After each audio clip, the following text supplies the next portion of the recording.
الكرام، واهلا بكم في حلقة جديدة من برنامج بعد الفارزة. الذكاء الاصطناعي لم يعد فكرة مستقبلية بل واقعا نعيشه اليوم. أكثر من 378 مليون شخص حول العالم يستخدمون أدواته حاليا، ومن المتوقع أن يتضاعف العدد إلى أكثر من 700 مليون بحلول عام 2030.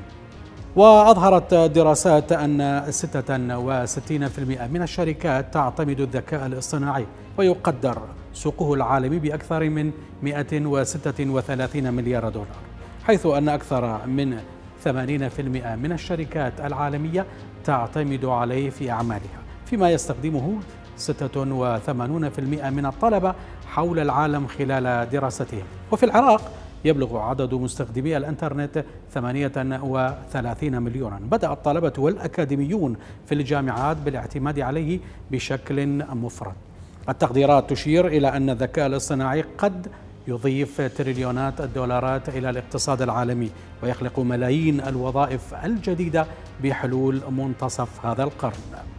إذن نناقش هذا الموضوع مع الدكتورة آشتي مهدي، عميد كلية بوليتكنيك كركوك، والدكتور منتصر عيدي، عميد الكلية التقنية الهندسية للحاسوب والذكاء الاصطناعي. كونوا معنا. بداية شكرا لتلبية الدعوة لحضور إحدى حلقات برنامج بعد الفارزة. شكرا جزيلا. شكرا جزيلا أستاذ سعد، وشكرا لجنابكم الكريم ولمشاهديك الأكارم. بارك الله بك.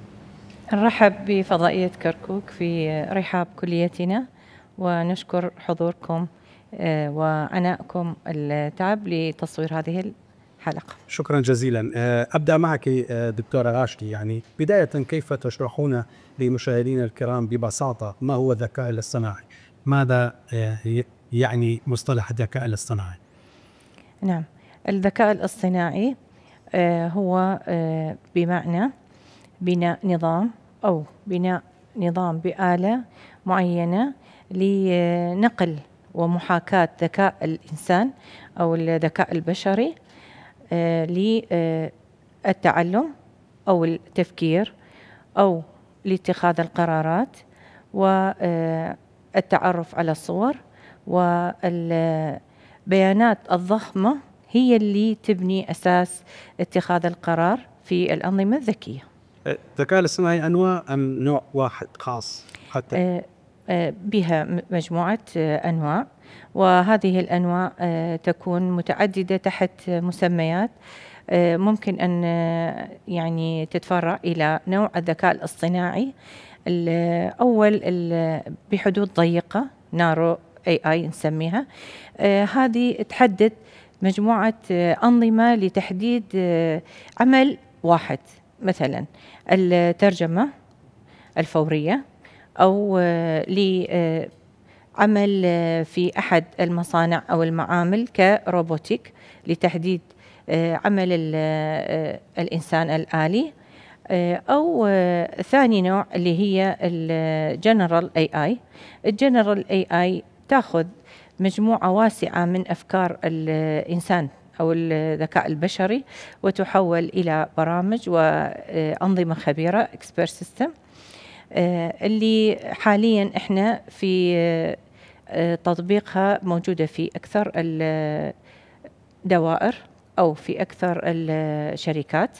ثالث نوع عندنا هي الذكاء البشري اللي نسميها السوبر AI، اللي هي نفكر تكون النظام أو نظام الذكاء الاصطناعي تنوب بدل الإنسان، بدل ذكاء الإنسان، يعني تقوم بكافة الأمور، التعلم، التفكير، اتخاذ القرارات، وأيضا الإحساس واتخاذ القرارات.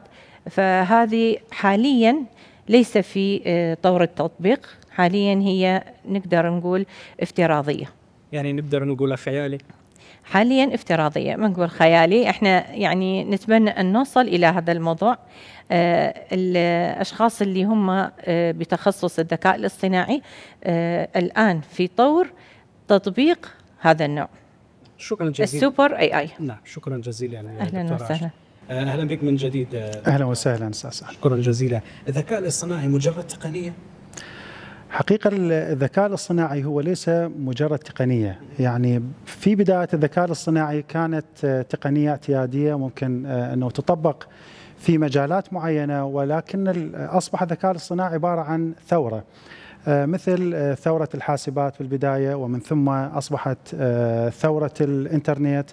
الآن الذكاء الاصطناعي هو عبارة عن ثورة. الذكاء الاصطناعي دخل في كل المجالات، أو في يعني احنا نقول في أغلب المجالات، يعني مجالات الصحة والطب والهندسة والمجالات العسكرية والمجالات حتى بالاقتصاد أيضا دخل الذكاء الاصطناعي.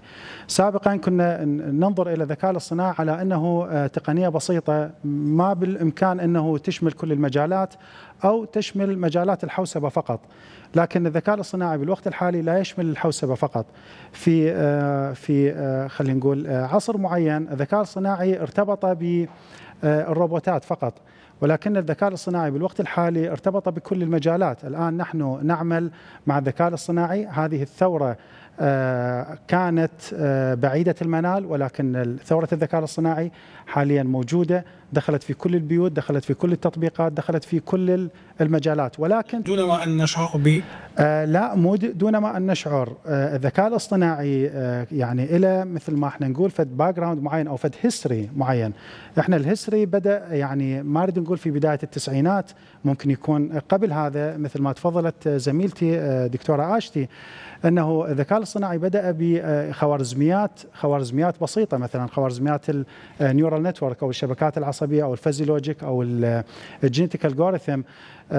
بعدين احنا شفنا أنه ممكن أن يطبق في تطبيقات معينة قليلة، خصوصا التطبيقات الهندسية. بعدها من أصبح لدينا سوبر كمبيوترز والحاسبات، نظام الحاسبات تقدم، صار عندنا هذه الثورة دخلت للكل. جنابك يمكن تفضلت أنه بدون ما نشعر، ممكن إحنا كالميدل إيست بدون ما نشعر، ويجب أن ندخل ضمن هذه الثورة، لكن هذه الثورة محسوبة، هذه الثورة مخطط لها، هذه الثورة ممكن أنه توصل إلى مرحلة إحنا ما نقدر نتوقف أمام هذه الثورة الكبيرة، مثل ما قبل قليل نوهت على أنه مثل ثورة الإنترنت سابقا البيوت منعوا أطفالهم من الإنترنت، ولكن هسه ماكو بيت ما عنده انترنت، ما نشتغل اذا ماكو انترنت. الحاسبات قبلها نفس الحاله، بعض البيوت منعت الحاسبات، الان في كل بيت اكو حاسب او على الاغلب تليفونات كذلك. حاليا احنا مع الذكاء الاصطناعي من تشاهد اليوتيوب انت اصلا موجود عندك الذكاء الاصطناعي دا يوجهك، من يطلع لك سجستد او المقترحات، هذا هو ذكاء اصطناعي. حاليا اطفالنا ابنائنا من خلال حل الواجبات او من خلال الفيسبوك من ينطيك سجشن على بعض الامور، هي دخلت الثوره. فعلينا انه نتعامل مع هذه الثوره كما هي، او يجب ان تكون عندنا بعض الامور اللي لازم احنا نواكب هذه الثوره. فتعقيبا على كلامك، هو ليس تقنيه بسيطه او برنامج بسيط، هو عبارة عن ثورة دخلت في كل المجالات. لابد أن نتعامل معها. لابد. كان شابا أو طفلا أو أي شيء، أو حتى أستاذ جامعي. أنا واحدة من الأمور اللي بعض الدراسات اللي قدمناها، يعني كعميد لكلية الذكاء الاصطناعي أو قبل هذا الموضوع، احنا طرحنا أكثر من أمر أنه لازم مفهوم الذكاء الاصطناعي يدخل للمدارس. يعني يجب على المدارس الآن، حتى كانت الابتدائية، أن تدخل مفهوم الذكاء الاصطناعي. أما المدارس المتوسطة يجب أن تدخل ليس فقط مفاهيم الذكاء الاصطناعي كمفهوم أنه أنا أعرف أنه هذا الذكاء الاصطناعي وين يعمل، لكن المدارس يجب أن تدخل البرمجة، كيف أبرمج خوارزميات، كيف أفهم مبدأ الخوارزمية كيف تعمل. لأنه احنا يعني عموما أغلبنا يعني متخصص أو غير متخصص، حاليا من ينزل برنامج معين، هذا البرنامج هو يتعامل وياه كيوزر، كمستخدم، احنا نسميه كاند يوزر. لكن عمليات الاختراق اللي دا تصير انه احنا عدم فهمنا لكيفية عمل هذا التطبيق هو اللي دا يسبب لنا مشاكل بالاختراق. يعني أنا دائما أدعو الناس أنه تترك الأمور التقليدية. يعني احنا سابقا اجتنا موجة التخصصات الطبية والتخصصات الصحية. أنا أريد أفهم الناس أنه موجة التخصصات الطبية احنا ما نريد نبخس حق أي واحد، مهمة جدا ويجب أن تكون هنالك عندنا مجالات طبية أو مجالات أخرى، لكن احنا يجب أن يكون الذكاء الاصطناعي حاضرا في كل التخصصات حتى أفهم التطبيق، حتى أمنع المقابل أنه يخترقني. احنا مفهوم الذكاء الاصطناعي مو فقط انه اني اقعد ابرمج، وانما مفهوم الذكاء الاصطناعي انه اني شلون اتعامل وياه حتى امنع الاختراق، حتى امنع انه الناس تتلاعب بافكاري. احنا كل شيء الان هو مع الذكاء الاصطناعي. حتى الذكاء الاصطناعي قد يخرج يعني من يد الانسان، يعني قد لا سيطرة الانسان. بالوقت الحالي صعب، بالوقت الحالي صعب. كل شيء مدروس وكل شيء مخطط له. هنالك خوارزميات ما ممكن انه تطلع خارج نطاق مثل ما تفضلت الدكتوره، انه هي منظومات الذكاء الاصطناعي او خوارزميات الذكاء الاصطناعي هي تتعلم ولكنها بعيده عن الادراك. الفرق ما بين الذكاء الاصطناعي والذكاء البشري انه الذكاء الاصطناعي بامكانه انه يتعلم، بإمكانه أنه يحلل، بإمكانه أنه يتخذ قرار، وهذه هي مثل ما نقول بيت القصيد أنه اتخاذ القرار. ولكن الذكاء الاصطناعي صعب جدا أنه يدرك الإدراك والعاطفة والأمور هذه الخاصة بالنفس البشرية. الذكاء الاصطناعي بعيد جدا عنها. أنا ما أقدر أجزم أنه ممكن أنه يطلع عن يعني السيطرة أو لا، لأنه إحنا في غضون 5 سنوات يعني أصبحت ثورة الذكاء الاصطناعي ما ممكن السيطرة عليها في الوقت الحالي، ومثل ما قلت لك دخلت في كل الاتجاهات.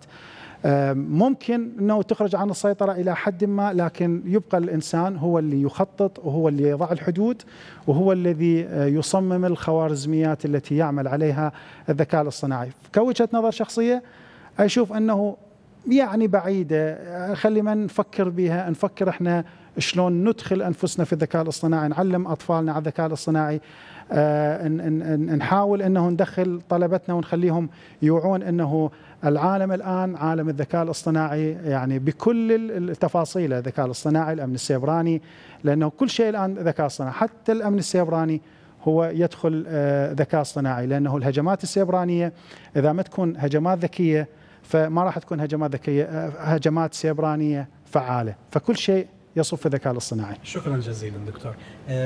دكتورة آشلي، سأعود إليك. يعني تحدث الدكتور منتصر كل لابد من الذكاء الاصطناعي حتى في التعليم، ولكن يقال بأن الذكاء الاصطناعي سلاح ذو حدين. ما هي إيجابيات وسلبيات الذكاء الاصطناعي؟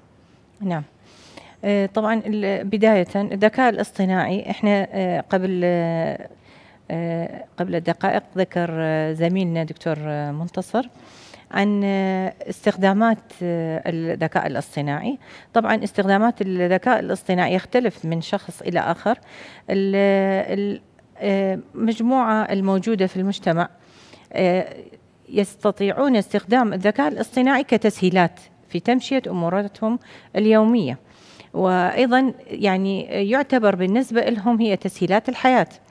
أما بالنسبة للإنسان الأكاديمي يختلف استخدام الذكاء الاصطناعي، لأنه هو في الجامعات والكليات يقوم بإيجاد الحلول للمشاكل الموجودة في المجتمع. الإنسان الأكاديمي يفكر أن يبرمج الحالات المستعصية الموجودة ويقوم بإيجاد الحلول لها. يعني هسه إحنا أي شخص من الموجودين يفكر أن يسافر إلى بلد آخر يمر في سلسلة بروتوكولات المطار. أول الخطوات إحنا حتى يتعرف على هذا الشخص الباسبورت، هناك فحص البؤبؤ أو العين اللي نسميها الكمبيوتر فيجن، يعتمد على تحديد هذا الشخص هو خاص هو صاحب هذا الباسبورت أو هذا الجواز. هذه أيضا ذكاء اصطناعي يساعد ضابط المطار أن يتعرف أن هذا الشخص هو أحد المواطنين الموجودين في البلد أو المغادرين أو القادمين. نجي إلى مجالات إيجابيات. الإيجابيات نعم تسهيل تطبيق مجموعة أمور، مثلا تقليل الكوادر في المعامل في المصانع، تقليل هذه الكوادر، وأيضا في مجالات أخرى في التعرف على الصور، تعرف على اتخاذ القرارات. لكن أكو في الجوانب الأخرى المساوئ.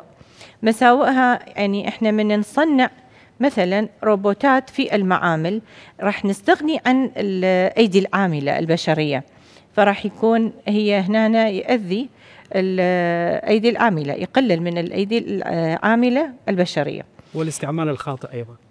وأيضا الاستعمال الخاطئ، يعني من مساوئ الاستعمال الخاطئ احنا الأجهزة اللي موجودة ستحت أيادي أولادنا أطفالنا، فلازم يكون هناك دائما حذر باستخدامها ضمن حدود الاستفادة. وأيضا هناك أمور أخرى يعني مثلا الذكاء الاصطناعي دخلت في الحروب، يعني في حالات الحروب راح يكون هناك استفادة في تحديد مواقع الخطر، أو في اكتشاف المخاطر الموجودة في البحار، المخاطر الموجودة، أو التعرف على أماكن العبوات الموجودة. هذه هي كل الإيجابيات لعدم استخدام البشر. يعني يصبح السلبية إذا كان بيد العدو. إذا كانت بيد العدو هي تحديد مواقع الجهة المقابلة، أكيد راح يكون هناك خطورة على الجهة الأولى أو المصدر الأول. فإحنا نقول هناك مساوئ لها وهناك محاسن كثيرة الاستخدام. فرق أم المساوئ يعني بصورة عامة، هل هناك مقارنة؟ هي المحاسن أكيد موجودة بعدد كثير للذكاء الاصطناعي، وإلا كانت لا تنمو أو تتطور الذكاء الاصطناعي بهذا الاتجاه. فأكيد محاسنها أكثر من مساوئها. مساوئها أن يكون هناك تحذيرات في استخداماتها بشكل صحيح. طيب، يعني عندما نذكر الذكاء الاصطناعي رأسا نفكر بالروبوت، هل هذا صحيح؟ هي الروبوت أحد أفرع الذكاء الاصطناعي، لأن الأجهزة الذكية هي ضمن الذكاء الاصطناعي، وأيضا هناك أنظمة مبرمجة أن تكون هي ضمن الذكاء الاصطناعي. الأنظمة الضخمة المصنعة احنا نسميها الذكاء الاصطناعي تبنى على أساس بيانات ضخمة، وإلا هذا النظام أو هذا الإكسبرت سيستم نسميه النظام الخبير ما راح يقوم باتخاذ القرارات إذا كانت مفتقرة إلى هذه البيانات الضخمة. يعني إحنا كبشر إحنا نريد ناخذ اتخاذ قرار اللي هي يعني decision في موضوع معين، تمام، يكون عندي كل الجوانب لهذا الموضوع. فإحنا هاي الجوانب نعتبرها هي بيانات ضخمة، أزود هذا النظام الخبير بها حتى يستطيع أن يتخذ القرار لموضوع ما. مثلا هذه القرارات إحنا أكيد بنينا هذا النظام لاتخاذ القرار، لكن أكو أمور تفتقر إلها هذا النظام الذكي اللي هو نظام الإحساس والرحمة. يعني في أمور طبية، في أمور قضائية، لا يستطيع الجهاز الذكي أو النظام الخبير أن يكون إلى هذه الموضوعين، اتخاذ جانب الإحساس والرحمة مفتقرة إلها الأجهزة الذكية. فبهذا الموضوع ما نقدر نقول ممكن أن النظام الخبير يحل محل الإنسان. شكرا جزيلا. سأعود إليك دكتور عاشور. دكتور منتصر، يعني نحن نعيش في عصر الذكاء الاصطناعي في الوقت الحالي، كيف يكون شكل العالم 10 سنوات أو 20 سنة أو في 2050؟ يعني واحدة من الأمور اللي طرقت عليها قبل قليل إنه إحنا بالسنوات الخمسة الماضية ما كنا نعيش في هذا العصر. يعني خلال 5 سنوات أنت شوف الموضوع اختلف. مجموعة كبيرة جدا من أدوات الذكاء الاصطناعي تمت صناعتها، وهذا دليل على أنه العالم دا يشتغل بموضوع الذكاء الاصطناعي قبل سنوات إلى أن وصل إلى هذا الموضوع. الآن هنالك الكثير من الأدوات، هنالك الكثير، يعني احنا لو نتكلم على حتى مسألة الوظائف، حاليا كل الوظائف أخذت منحى جديد منحى الذكاء الاصطناعي، يعني منحى التحليل. اكو دراسة تقول انه في العام 2040 سيختفي المبرمجون. يعني شنو يختفي المبرمجون؟ حاليا انه انا اذا اريد اي برنامج بسيط بالامكان انه اسال الذكاء الاصطناعي حتى ينطيني اياه. لكن بتطور الادوات، ادوات الذكاء الاصطناعي، اصبح بالامكان انه انا ما فقط اخذ برنامج بسيط وانما اخذ برنامج اعقد. يعني اذا قلنا بالعام 2050 انا اشوفها فد مده جدا طويله، لا احنا نقول في العام 2030 مثلا، بعد 4 سنوات. الان كل يعني الادوات هي ادوات الذكاء الاصطناعي، ماكو شيء. يعني احنا اكو فد موضوع اني مرات اباوع عليه، اللي هي اكو صوره دائما في بالي، اللي هي صوره ملعب وناس قاعدين ولعبه واكو هليكوبتر، والهليكوبتر بيها قائد للطائره وقائد الطائره يطير، واكو مصور شايل كاميرا. نشوف انه احنا بعد سنوات، يعني بالسنوات الماضيه هذه كلها راحت، اجانا درون، اجى الدرون، يعني راحت كل هذه الامور، قائد الطائره والمصور وحتى الاكوبمنت، اصبح لدينا درون واحد بقائد واحد ممكن انه يصور. بالمقابل انه احنا حتى اذا كنا خايفين على مجموعه الوظائف التي ستحذف، لا احنا بالمقابل صار عندنا ملايين الوظائف اللي استحدثت. لدينا شركات، مثلا ابسط شيء شركه يعني شركه ميتا اللي هي فيسبوك. شركه فيسبوك الاند يوزر اللي هو احنا، اللي احنا فقط نتصفح لو وضعنا نفسنا مكان اي انسان اعتيادي. أنا أشوفها هي عبارة عن صفحة ممكن أني أراسل صديقي ممكن، لكن هي عبارة عن شركة جدا كبيرة تعمل على تحليل البيانات وعلى اتخاذ القرارات وعلى أمور كثيرة جدا ما نريد ندخل بتفاصيلها. نشوف أنه محللي البيانات الآن كثروا أكثر من السابق. المهندس الاعتيادي أصبح الآن لازم يتمتع بقضايا الذكاء الاصطناعي. يعني أنا من متخصصي يعني الروبوتكس وتخصصي روبوتكس. سابقا يعني بالعام 2003 ما كنا مهتمين انه ندخل بالذكاء الاصطناعي سوى خوارزميات بسيطه. الان لابد علي كمتخصص في الذكاء في الروبوتكس انه اعمل بالذكاء الاصطناعي، وعملنا صار لنا مثلا 10 سنوات في مجال الذكاء الاصطناعي.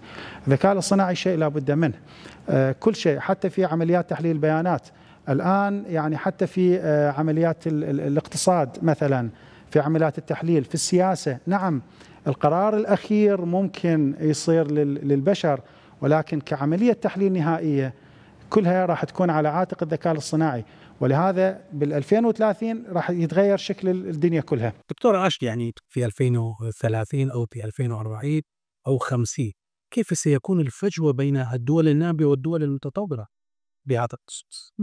الفجوة الآن هي واضحة بيننا وبين الدول المتقدمة، ولكن يعني أستطيع التحدث عن بلدنا العراق في الوقت الحالي الحاضر. يعني كوزارة تعليم وكدولة العراق في محاولة الوصول إلى الدول المتقدمة في موضوع الذكاء الاصطناعي.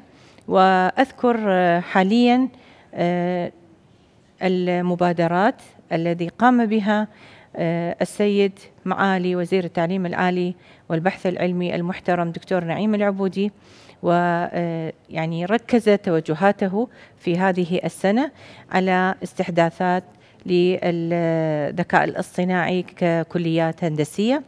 وأيضا في بغداد تم استحداث كليات الذكاء الاصطناعي وكليات التميز، ووجه في خطابه في البرامج الأخيرة، في برامجه ومقابلاته الأخيرة، أن يكون توجه الطلاب ليس فقط إلى التوجهات الطبية، وإنما البلد بحاجة ماسة إلى تخصص الذكاء الاصطناعي لتقدم بلدنا. وأيضا تم استحداث كلية الذكاء الاصطناعي في كركوك، وأيضا باستحداث قسمين بالإضافة إلى هندسة الحاسب الذي كانت موجودة في كلياتنا وتشكيلاتنا في كركوك، اللي هم الأقسام الذكاء الاصطناعي والأمن السيبراني. فبلدنا احنا هسه في حالة تطور للتقدم في موضوع الذكاء الاصطناعي. إن شاء الله نتأمل أن أن نقلل وننتقص من هذه الفجوة اللي موجودة بيننا وبين الدول المتقدمة. طيب هل له علاقة بتحويل يعني المعهد التقني والمعهد الفني إلى بوليتكنيك؟ نعم، احنا أي تطور يعني إلى علاقة؟ أكيد، يعني الاستحداثات موجودة وبشكل مستمر، وأيضا الشكر الخاص موصول إلى وزير التعليم العالي والبحث العلمي المحترم دكتور نعيم العبودي، وأيضا إلى السيدة رئيسة الجامعة التقنية الشمالية دكتورة عليا عباس العطار المحترمة في المتابعة المستمرة للاستحداثات حسب التخصصات الذي يحتاجها الوسط، الكوادر الوسطية أو حاجة الشركات والدوائر الموجودة في مدينتنا الحبيبة مدينتنا كركوك، وأيضا بقية المحافظات. يعني قبل ما احنا نفكر في استحداث كلية أو تخصص معين نقوم بالاستشارة والاستفسار عن مدراء الدوائر ما هي التخصصات الذي يحتاجونها كتعيينات للموظفين في السنوات القادمة. فنقوم احنا بتأهيل وظيفي، تأهيل طلابنا حسب الحاجة للتعيينات أو الأقسام والتخصصات الذي يحتاجها مدينة أو دوائرنا. فقمنا باستحداث في معهدنا اللي تحولت إلى كلية البوليتكنيك في كركوك. كانت سابقا هي معهد وتقوم بمنح شهادة الدبلوم فقط للطالب، نعم بدراسة سنتين. لكن احنا ليش كان يسمونا التقنية؟ كانت ساعات التطبيق في مناهجنا أكثر من ساعات النظرية. فالسنتين اللي تمنح الطالب بشهادة الدبلوم كانت هي تقابل 3 سنوات دراسية، لأنه إحنا ساعاتنا التطبيقية أكثر من التشكيلات الباقية. تحولت المعهد إلى كلية البوليتكنيك كركوك حاليا بكليتين، كلية البناء والإنشاءات وكلية تقنيات المحاسبة. اللي الطالب اللي راح ينقبل في هذين الكليتين راح يستمر، ممكن أن يستمر لمدة 4 سنوات ويمنح له شهادة البكالوريوس، أو إذا كان ليس ضمن الأوائل أو ليس ضمن النسبة التي راح يحددها الوزارة لنا، يعني صراحة يا إما 20% أو 30% من طلبة اللي يعبرون المرحلة الثانية من الأوائل راح يكملون الثالث والرابع. المجموعة هذه ممكن أن اللي ما راح يكمل للمرحلة الرابعة يمنح شهادة الدبلوم. فإحنا ليش نقول بوليتكنيك؟ يعني راح يكون كليتنا كلية منح شهادات متعددة، شهادة الدبلوم نقدر أن نمنح، وأيضا شهادة البكالوريوس. ونتأمل إن شاء الله في السنوات القادمة نفتح أيضا دراسة الشهادات العليا، دراسات عليا في كليتنا، في الكليات الأقسام اللي تحولت إلى كليات الدبلوم العالي، الماجستير والدكتوراه. فذاك الوقت أيضا يعني مو الطالب اللي راح يتخرج من كليتنا يمنح شهادة الدبلوم أو الكلية فقط، يمنح شهادة الدبلوم العالي وشهادة الماجستير مع الدكتوراه. هذه كلها طبعا لخدمة طلبتنا وأبنائنا في مدينتنا كركوك وأيضا المدن العراقية الباقية. شكرا جزيلا وبالتوفيق إن شاء الله. آمين، شكرا جزيلا. دكتور، أعود إليك، يعني هل الذكاء الاصطناعي في تطور طبعا مستمر؟ هل بحاجة إلى قوانين أو تشريعات حكومية؟ الذكاء الاصطناعي أكيد، الذكاء الاصطناعي حال بقية الأمور اللي احنا مثل ما قلنا أنه دخل في حياتنا، دخل في بيوتنا. نعم أكيد الذكاء الاصطناعي أيضا يحتاج إلى قوانين ويحتاج إلى تشريعات للحد من الاستخدام السيء. جنابه قبل قليل قلت أنه الذكاء الاصطناعي سلاح ذو حدين. نعم هو أكيد سلاح ذو حدين على حسب استخداماته. يعني إذا أنا استخدمته بالطرق الصحيحة فأكيد راح لمنفعة الناس، وممكن استخدمه بنفس الأمور لكن بطرق غير صحيحة أكيد راح أضر الناس. حاليا أنه المفروض أنه هنالك تشريعات، بعض التشريعات ممكن تكون دولية وعن طريق منظمة الأمم المتحدة أو عن طريق الاتحاد الأوروبي، لكن لابد من وجود تشريعات وطنية. يعني كل بلد من البلدان يجب أن يكون لديه قوانين لاستخدام الذكاء الاصطناعي أو أدوات الذكاء الاصطناعي. حاليا عندنا بعض القوانين ممكن التشريعات بالاتصالات أو تشريعات باستخدام بعض المواقع، ولكن يجب أن تكون هنالك تشريعات وقوانين خصوصا وطنية. احنا المفروض ما ننتظر التشريعات الدولية، لأنه احنا في مجتمع والمجتمع دخل الذكاء الاصطناعي، فيجب أن تكون هنالك تشريعات لاستخدام الذكاء الاصطناعي طبعا على كافة الأصعدة. أنتم في كلية الذكاء الاصطناعي تصور اسمه، كيف تتعاملون مع تقنية الذكاء الاصطناعي؟ احنا كلية متخصصة بالذكاء الاصطناعي، فاحنا نتعامل مع الذكاء الاصطناعي كذكاء اصطناعي، يعني نتعامل مع الذكاء الاصطناعي ابتداء من برمجة الذكاء الاصطناعي، يعني من أساسيات البرمجة ومن ثم إلى تطوير الخوارزميات. نعم احنا حاليا ككلية مستحدثة، طلبة إن شاء الله راح يجونا طلبة المرحلة الأولى، لكن أنا دا أتكلم من ضمن المنهج الأربع سنوات نتعامل مع الذكاء الاصطناعي. احنا يعني لسنا مشرعين، ولكن لدينا بعض المواد اللي نسميها الإثيكال، اللي هي المواد الأخلاقيات الذكاء الاصطناعي. احنا ما لنا حق انه احنا ندرس قوانين الذكاء الاصطناعي، لكن ندرس اخلاقيات الذكاء الاصطناعي، مثل ما الحاسوب ايضا لديهم اخلاقيات للحاسوب. كليتنا مثل ما تفضلت قبل قليل الدكتورة بها 3 أقسام: قسم تقنيات المعلومات وشبكات الحاسوب، وقسم هندسة تقنيات الذكاء الاصطناعي، وقسم تقنيات الأمن السيبراني.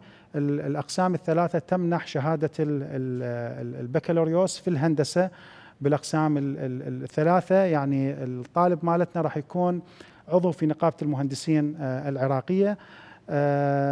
مثل ما قبل قليل قلت انه احنا نبدأ بالطالب من اساسيات برمجة وانتهاء بتطوير منظومات الذكاء الاصطناعي، وبعدين راح يكون عندنا الادفانس اللي هي الامور المتقدمة، انه احنا شلون ندمج ما بين مثلا الاقسام الذكاء الاصطناعي مع مثلا الامن السيبراني. ومثل ما قبل قليل نوهت على انه الذكاء الاصطناعي احنا لازم نعلم الطالب على استخدام الذكاء الاصطناعي، وخصوصا في التطبيقات الهندسية والتطبيقات الطبية، لأنه الطب هو ليس بعيدا عن الذكاء الاصطناعي. قبل كم يوم يعني شفنا أحد اللقاءات بالتلفزيون أنه طبيب في دولة يسوي عملية في دولة ثانية باستخدام تقنيات الذكاء الاصطناعي. أكيد هنالك تقنيات أخرى، مثلا تقنيات الانترنت اوف ثينجز اللي هي انترنت الأشياء، اللي هي السيطرة عن بعد، ولكن الذكاء الاصطناعي كان حاضر بهذه العملية الجراحية. وأريد أنطفد معلومة صغيرة، أنه في كليتنا اليوم تمت الموافقة من قبل السيدة رئيسة الجامعة المحترمة الأستاذ الدكتور علي عباس العطار المحترمة على إنشاء مختبر، طبعا بعد ما انطينا دراسة نسميه مختبر الفي ار والاكس ار. الفي ار انه الفيرتشوال رياليتي اللي هو نسميه الواقع الافتراضي. هذه كلها تدخل في الذكاء الاصطناعي، انه اني حتى ما ادخل في تفاصيل كثيره، انه ممكن انه الطالب وهو قاعد انه يدخل في عوالم اخرى، يدخل في عالم الطب ويدخل في عالم الهندسه ويدخل في عالم التصميم والى اخره. فطالبنا يبدا من الالف باء، وان شاء الله حسب المنهج وحسب المتخصصين اللي موجودين عندنا ينتهي بعمليات تطوير منظومات الذكاء الاصطناعي، وان شاء الله في كل التخصصات. شكرا جزيلا. دكتور راشدي، سأعود إليك، يعني حتى في الكليات الإنسانية والكليات الأخرى كيف سيكون التعامل مع الذكاء الاصطناعي في هذه الكليات، عدا الكليات العلمية؟ نعم، الذكاء الاصطناعي دخل في كل التخصصات أستاذ سعد. قبل كنا نقول أنه الحاسبة دخلت في كل التخصصات، الحاسبات، لكن الآن الذكاء الاصطناعي دخلت إلى كافة التخصصات الإنسانية، الطبية، العلمية والهندسية. فالإنسانية أيضا ممكن أن يستفادون من موضوع الذكاء الاصطناعي كتعلم، أيضا وتفكير لإيجاد الحلول، وأمور أخرى مساعدة يعني أكو أنظمة ذكية حاليا نستخدمها لتدريب المعوقين، يعني أكو نسميها الماشين ليرنينج، يعني تعليم الأجهزة الذكية لمساعدة المعوقين في عملية الحركات، في عملية التحدث، في عملية الرؤية. فنقول أنه الذكاء الاصطناعي هي متعددة الاستخدامات ومتعددة التخصصات. فيعني ممكن أن نبدأ بسيطة عن أيضا استخداماتها في المعامل والمولات اللي قلنا تقلل الأيدي العاملة. في أحد المولات في أحد الدول العربية قاموا بإلغاء موضوع الكاشير المحاسب، يعني العربانات اللي تحمل من قبل المشتري أشياء، هذه الأشياء بها باركود، الباركود تقرأ من قبل كارت محطوط على العربانة، الباركودات تقرأ من خلال هذا الجهاز واحدة تلو الأخرى وتجمع الحساب الأخير النهائي، والشخص يقوم بدفع المبلغ أيضا كدفع آلي عن طريق الماستر الذكي أو الماستر كارد. فهنا هو أخذ المواد اشتراها من المول اللي يحتاجها وطلع بالمواد الموجودة في المول بدون الاستخدام أو بدون الرجوع إلى الكاشير وبدون الحاجة إلى الكاشير. ففي كل المجالات أصبح اليوم الذكاء الاصطناعي حاجة ضرورية وماسة. لكن في من ضمن أيضا المساوئ أنه يقوم ببعد الإنسان عن التفكير أو الإدراك، يقلل من تفكير وانتباه البشر. يعني في بعض الأحيان أنه باستخدام المتكرر لمواضيع الذكاء الاصطناعي يقوم بتقليل موضوع عملية التفكير من قبل الإنسان، وأيضا تقليل تفكيره باتخاذ القرارات. هذه من أحد مساوئ الذكاء وأيضا الأنظمة الذكية. شكرا جزيلا دكتور راشدي. دكتور سأعود إليك ووصلت إلى نهاية الحلقة. كسؤال الأخير، هناك أيقونات في الموبايل نسأل عن الأدب، عن العلم، عن كل شيء، كيف نثق بالمعلومات التي يعطينا هذا الأيقون؟ بالنسبة إلى هذه الأيقونات مثلا أبسط شيء أسأل تشات جي بي تي.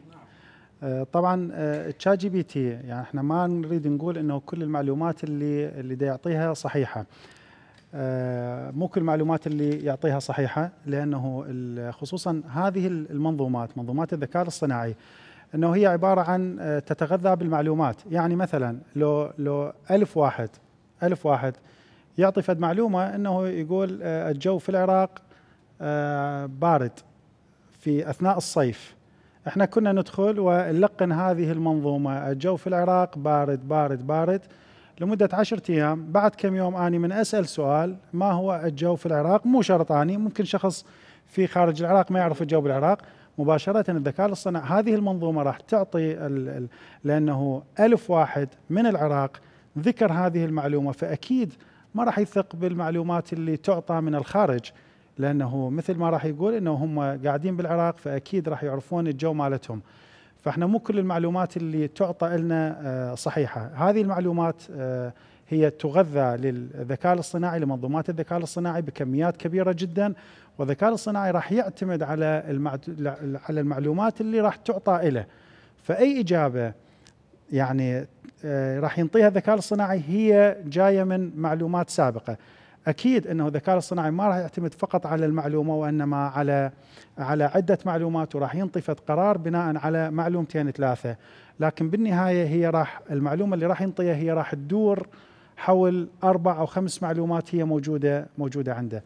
فايش قد نثق به؟ نعم مو كلش نثق به، ولهذا احنا حتى طلبتنا بالدراسات العليا أو الدراسات الأولية نعرف أنه أغلبهم أو قسم من عندهم دا يستخدم الذكاء الاصطناعي، وهذا وارد جدا. لكن دائما ننصح أنه حاول أنه أنت تبحث عن المعلومة اللي ينطيك إياها، خصوصا من ينطي مصادر. هذه المصادر 90% من عندها مو صحيح، فالمعلومات لازم تكون صحيحة، خصوصا الأدوات اللي هي غير مدفوعة. يعني بعض الأدوات نستخدمها احنا كفري ببلاش. أغلب الأدوات أو يعني أنا ما أريد أجزم أقول 99% من عندها، لكن خلي شوية ننزل السقف. 90% من الأدوات اللي هي ما مدفوعة الثمن ما تنطيك إجابات صحيحة. فمن تروح تدقق على المعلومة، خصوصا من تقول له انطيني مصدر المعلومة، من راح تشوف ينطيك مصدر المعلومة، أخذ الرابط روح تشيكه. 90% من هذه الروابط ممكن ما تكون موجودة. فلازم يعني توخي الدقة. هواية من الأمور يعني احنا كتدريسيين نشوفها من خلال، يعني صارت عندنا نظرة مثلا انه هذا التقرير اللي اجاني تقرير ذكاء اصطناعي، فاني ما راح اسوي كل شيء هواية، اخذ 2 من المصادر واشيكهن. اذا انه المصدر صحيح اقول اوكي انه المعلومات اللي موجودة صحيحة واقرأ. اذا اغلب المصادر خطأ فهو اكيد من الذكاء الاصطناعي، والذكاء الاصطناعي ما انطاك المعلومات الصحيحة. خصوصا يعني ما اريد اقول انه كل شيء مدفوع ينطيك معلومات صحيحة، مثل ما قبل قليل نوهت انه المعلومات من الذكاء الاصطناعي هي ناتجة من معلومات احنا مغذيها. يعني كل شيء ببلاش يعني عديم الفائدة. وحتى اللي بفلوس ممكن ما ينطيك الاوتبوت او يعني الشيء اللي انت تريده. فالرجاء توخي الدقة يعني. وللعلم يعني احنا هي مو فقط هذه الايقونات اللي اسمها الذكاء الاصطناعي، لا، الذكاء الاصطناعي موجود في أجهزة، الذكاء الاصطناعي موجود في الدرون، الذكاء الاصطناعي موجود في الأقمار الصناعية، الذكاء الاصطناعي موجود في الكاميرات، الذكاء الاصطناعي موجود في كل مكان. مرات احنا نقول ذكاء اصطناعي اول ما يتبادر بالذهن انه تشات جي بي تي، اول ما يتبادر بالذهن الديب سيك، اول ما يتبادر بالذهن الجيميني. هذين عبارة عن تولز من آلاف يعني أدوات من آلاف الأدوات اللي تخدم الذكاء الاصطناعي. قول الله يستر. الله يستر، نعم الله يستر. لكن أنا مثل ما قلت لك، أنا شخصيا يعني كأب عندي أولادي حاليا صف أول أو ثاني متوسط يبرمجون منظومات خوارزميات ذكاء اصطناعي أفضل من اللي موجودين حاليا عندنا كطلبة. ليش؟ لأن أنا أعرف ما موجود وشنو اللي راح يصير. فدخلتهم كورسات، صار سنتين كورسات، وحاليا يعني الحمد لله والشكر من ناحية الإيمج بروسيسنج، من ناحية التعرف، من ناحية حتى برمجة هذه الأمور الروبوتات وكذا، يعني صف ثاني أو ثالث متوسط. فإنه شخص يجي يقول هذا ثاني متوسط ما يعرف، أقول له لا، أنا ابني صف ثالث متوسط بدأ يبرمج، ابني صف سادس بدأ يسوي روبوت. وشكرا جزيلا. الله يسلمك. الأستاذ المساعد الدكتور منتصر عيدي، عميد الكلية التقنية الهندسية للحاسوب والذكاء الاصطناعي. شكرا جزيلا لحضرتك. الأستاذ الدكتورة هاشتي مهدي عارف، عميد كلية بوليتكنيك كوشك. بارك الله فيك، شكرا جزيلا. أهلا وسهلا. شكرا جزيلا حضرتك. مشاهدينا الكرام، إلى هنا وصلنا إلى نهاية الحلقة. شكرا لمتابعتكم.